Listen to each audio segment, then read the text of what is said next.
What is going on, guys? Welcome back. Some commentary for you. Over the weekend, EA put out this tweet for Madden Bomber League. Love franchise mode. This league is 37 years in. Watch live tonight. Puts their Twitch. And I don't watch Twitch. I don't watch a lot of gamers stream. But I will say I was inspired based on this to go look at the MBL YouTube channel.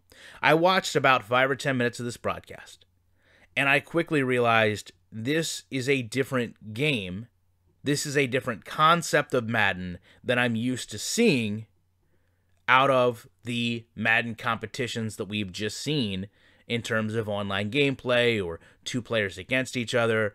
And I said, this league must have an incredible amount of rules and structure in order to play this way. And this is not a knock on their league. I'm simply saying it's odd to me that EA would push me to this league, and then when I get there, I'm met by an overwhelmingly different visual product of football, only to find out it's because they have so many rules to make this game playable and, I guess, fair for both sides. So the first thing I want to focus on is usering. And this is right out of the rulebook. When usering a player on defense, you must stay within the zone shown in the play art or expanded zone area. You can only go over to the border of the next zone. You must strafe if you user the defender in zone coverage. Without strafing, you could apparently be penalized. There is no run wildly from one side to the next without strafing in zone coverage unless the quarterback releases the ball. You do not have to strafe in man-to-man, but you must remain in the actual play art that you were designed to protect. This is incredible to me.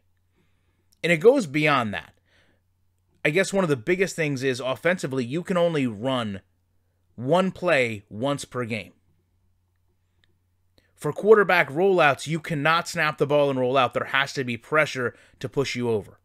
You cannot sub players in and out that are not of the same position, which Madden actually does all the time by itself, but you couldn't essentially put in a tight end as at a halfback position. You have to maintain 70% of your defensive calls being zone coverage. And this isn't even going into changing assignments, mind you, which is a whole nother issue. When you play the computer, the rules that they have are that you can play as many times as you need to win the game within the rules. You can score a maximum of 35 points. No player except the quarterback should have 3 touchdowns or more.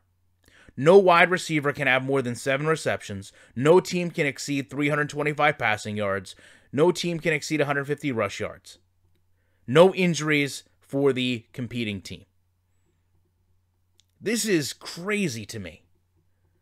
And I would have never looked at this if I hadn't watched that gameplay and said this is such a stark contrast to what I've seen.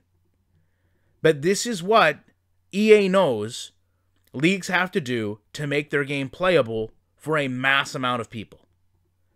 For them to show both sides of this, from the competitive Madden players in these large money contests that run aimlessly all over the field, use the same number of plays, that have actually had to have plays changed or augmented in the game because they're too successful because the computer is too dependent on animations, and then go from another league that says, okay, you actually have to meet guideline percentages of certain plays, and you can only run offensively a single play once. That's a wild concept for me to try to think about.